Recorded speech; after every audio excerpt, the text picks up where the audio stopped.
আমরা কি পারবো?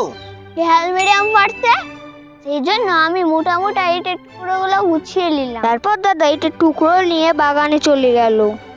আমরা শুধু এই দুটি আমি মারতে পারবো, আর অন্য আমি মারতে পারবো না। একজন 3টে করে ঢেল মারতে পারে, সব আগে আমি মারবো। প্রথম ডালটি ভাইয়ের অনেক কাজ দিয়ে গেল। এবার আমি মারবো, দেখি পারি নাকি। আমি প্রথম ইটের টুকরোটি মারলাম, যেটাতে আম পড়লো না। আবার একটা তুললাম, দেখাই যাক লাগে কি লাগে না।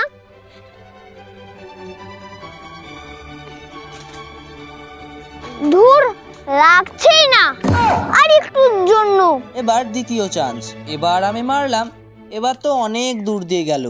আমার থেকে মনে হচ্ছে ভাইয়েরই নিশ বেশি। আর এক চান্স আছে। ভাই তৃতীয় টুকরো মারার জন্য তার একটি প্ল্যানিং এ চেঞ্জ করলো, একটু একটু করে অন্য জায়গায় গেল এবং সেখান থেকে ঢাল মারলো। এবার ভাইয়ের তো অনেক দূর দিয়ে গেল। আমার দ্বারা হলো না। এবার দাদার চান্স, দেখাই যাক, একটাও তো লাগবে না, এত উঁচু। এবার শেষ চান্স, সেই জন্য আমি ভাবলাম এবার অন্য জায়গা থেকে মারা যাক।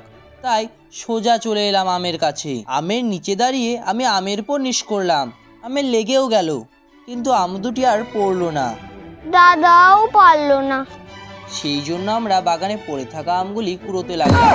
আর হ্যাঁ, তোমরা 5বার রাধে রাধে বলতে আর লিখতে ভুলো না কিন্তু।